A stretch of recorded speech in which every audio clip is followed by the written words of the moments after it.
So he was married, he had 3 kids, and both his spouse and his kids worked in his ministry. Some of his followers are burning his books. And his son posts, even if these allegations are true, there is no doubt that God actively blessed my dad. So what these individuals, the critics, are saying is that God was wrong to do so.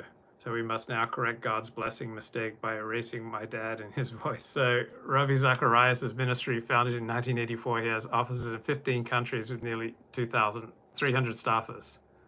So I may have various criticisms of my father, the Christian evangelist, but I never, ever saw even the slightest hint of either sexual or financial misconduct by my father, or any exaggeration about his credentials. Yeah, it's kind of weird why the head of a global Christian apologetics ministry owned 2 massage parlors, Touch of Eden and Jivan Wellness. Why was his personal masseuse on the ministry's payroll? My father was always very uncomfortable about receiving a massage.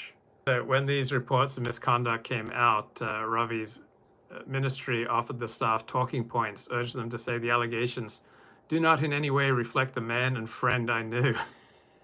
And the ministry will continue its work of helping the thinker believe and the believer think. Now, openness to asking questions was a stated value of his ministry, but the real value is loyalty. So often the values that we state are very different from the real value. So there was this woman, Laurie Ann Thompson.